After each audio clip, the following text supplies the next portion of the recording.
ഉത്തര Korea കിഴക്കൻ തീരത്ത് നിന്ന് വിക്ഷേപിച്ച ഹ്രസ്വദൂര ബാലിസ്റ്റിക് മിസൈലുകൾ ജപ്പാന്റെ പ്രദേശത്ത് പതിച്ചിട്ടില്ലെന്ന് ജാപ്പനീസ് വക്താവ് അറിയിച്ചു. യുഎസ് നിയുക്ത പ്രസിഡന്റ് ഡൊണാൾഡ് ട്രംപ് അധികാരത്തിൽ തിരിച്ചെത്തുന്നതിന് ദിവസങ്ങൾക്ക് മുൻപാണ് ഉത്തര കൊറിയയുടെ ശക്തി പ്രകടനം. യുക്രൈനിന്റെ സൈനിക യൂണിറ്റുകളും അടിസ്ഥാന സൗകര്യങ്ങളും തകർത്തതായി റഷ്യൻ സൈന്യം.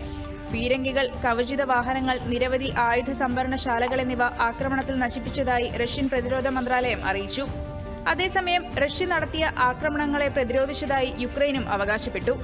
ജപ്പാനിലെ തെക്ക് പടിഞ്ഞാറൻ ദ്വീപായ ക്യൂഷുവിൽ റിക്ടർ സ്കെയിലിൽ 6.9 തീവ്രത രേഖപ്പെടുത്തിയ ശക്തമായ ഭൂചലനം അനുഭവപ്പെട്ടു. ഇതേ തുടർന്ന് മിയാസാക്കി പ്രദേശങ്ങളിൽ ജപ്പാൻ കാലാവസ്ഥാ വകുപ്പ് സുനാമി മുന്നറിയിപ്പ് നൽകി. ആളപായമോ നാശനഷ്ടമോ റിപ്പോർട്ട് ചെയ്തിട്ടില്ല.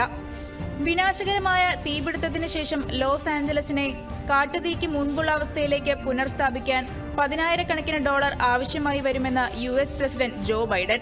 അഗ്നിശമന സേനാംഗങ്ങളുടെ ഓവർടൈം, അവശിഷ്ടങ്ങൾ നീക്കം ചെയ്യൽ, താൽക്കാലിക ഷെൽട്ടറുകൾ എന്നിവയുടെ ചെലവുകൾ പൂർണ്ണമായും സർക്കാർ വഹിക്കുമെന്നും അദ്ദേഹം പറഞ്ഞു.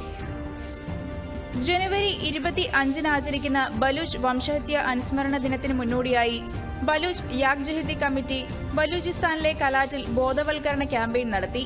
നീതിക്കും ഭരണകൂട സ്ഥാപനങ്ങളിൽ നിന്നുള്ള സ്വാതന്ത്ര്യത്തിനും വേണ്ടിയുള്ള പോരാട്ടത്തിൽ ജീവൻ നഷ്ടപ്പെട്ടവരെ ആദരിക്കുന്നതിനും ജനങ്ങളെ ബോധവൽക്കരിക്കുന്നതിനുമായാണ് പരിപാടി സംഘടിപ്പിച്ചത്.